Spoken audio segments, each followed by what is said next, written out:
Tonight, Mark Zuckerberg ditching his signature T-shirt and jeans for a suit and tie and a grilling on Capitol Hill. What happened here was, in effect, willful blindness.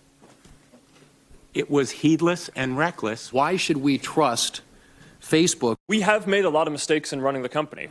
Hundreds lining up to see the 33-year-old billionaire now facing a firestorm for Facebook's role in Russian election meddling and not protecting users' private information. We didn't take a broad enough view of our responsibility, and that was a big mistake.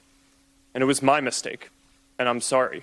One senator demanding to know if Zuckerberg would want his personal information shared, just like what Facebook allowed with its own users. Would you be comfortable sharing with us the name of the hotel you stayed in last night? No. If you've messaged anybody this week, would you share with us the names of the people you've messaged? Senator, no, I would probably not choose to do that publicly here. I think that might be what this is all about.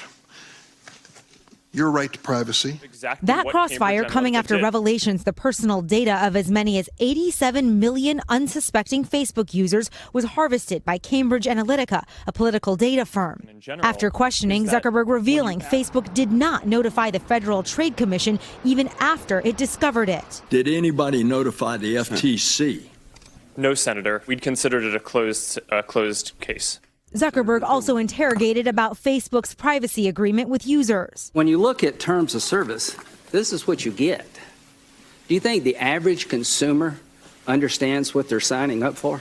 I don't think that the average person likely reads that whole document. Yeah. And when asked if Facebook would switch from a free service that shares personal data with advertisers to a paid version that doesn't, Zuckerberg Senator, leaving the door open. There will always be a version of Facebook that is free. How do you sustain a business model in which users don't pay for your service? Senator, we run ads. He obviously was well versed by his handlers, but we're certainly not getting really clear answers to how this happened and then what they can do to prevent it in the future. Zuckerberg claims Facebook is now better prepared to fight Russian disinformation campaigns, calling it an arms race. Facebook CEO Mark Zuckerberg also saying that they're cooperating with special counsel Robert Mueller. Hey, NBC News fans, thanks for checking out our YouTube channel. Subscribe by clicking on that button down here and click on any of the videos over here to watch the latest interviews, show highlights, and digital exclusives. Thanks for watching.